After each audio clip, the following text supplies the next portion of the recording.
Israel Hamas जंग ने पूरी दुनिया के लिए मुश्किलें पैदा कर दी हैं। भारत भी इससे अछूता नहीं है। हूती हिजबुल्लाह जैसी बाहरी ताकतों के हस्तक्षेप से जंग का खतरा बना हुआ है। यमन से हूती लगभग हर रोज लाल सागर में मिसाइल अटैक करता है। इससे न तो इजराइल का कोई नुकसान होता है और न ही अमेरिका का नुकसान होता है, तो भारत जैसे देशों का, जिसका 95% व्यापार समुद्री मार्ग से होता है, अपनी सुरक्षा और समुद्र में शांति के लिए भारत ने भी अरब सागर में युद्धपोत उतार दिए हैं। आइए समझते हैं इसके पीछे की पूरी कहानी। भारत ने बढ़ती सुरक्षा चुनौतियों और रणनीतिक रूप से हिंद महासागर में युद्धपोत तैनात किए हैं।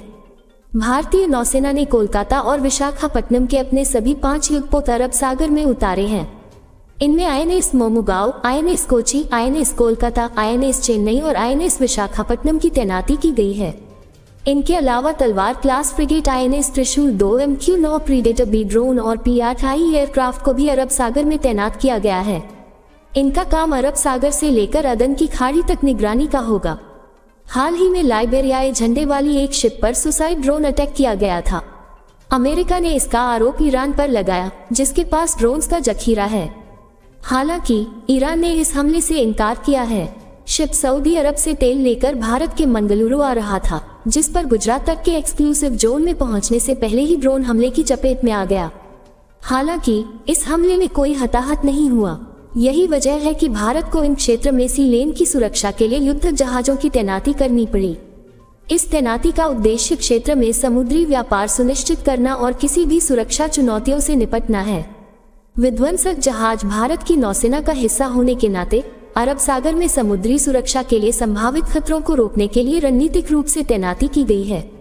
हूती विद्रोहियों ने लाल सागर में कई हमले किए हैं, जिससे क्षेत्रीय सुरक्षा पर खतरा बनाया है। अमेरिका ने हाल ही में बताया कि ईरानी मिसाइल हमले में एक जापानी कॉमर्शियल शिप को निशाना बनाया गया और अमेरिकी युद्धपोतों ने 3 ड्रोन मार गिराए। अब भारत की तैनाती के बाद भी अगर क्षेत्र में किसी तरह का खतरा पैदा होता है तो भारतीय नौसेना आसानी से उसे काउंटर कर पाएगी।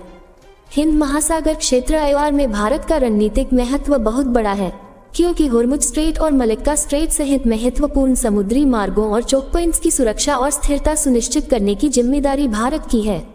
महत्वपूर्ण व्यापार मार्गों के रूप में अपनी प्रमुखता की वजह से समुद्री मार्ग वैश्विक व्यापार और समुद्र से होने वाले तेल व्यापार के लिए चोक पॉइंट्स अहम हैं। भारत का वॉल्यूम के हिसाब से 95% और वैल्यू के हिसाब से 77% व्यापार समुद्री मार्ग से होता है। ये भी जानना जरूरी है कि हिंद महासागर वैश्विक व्यापार की रीढ़ की हड्डी मानी जाती है। हिंद महासागर में खास तौर पर भारतीय नौसेना की मौजूदगी है।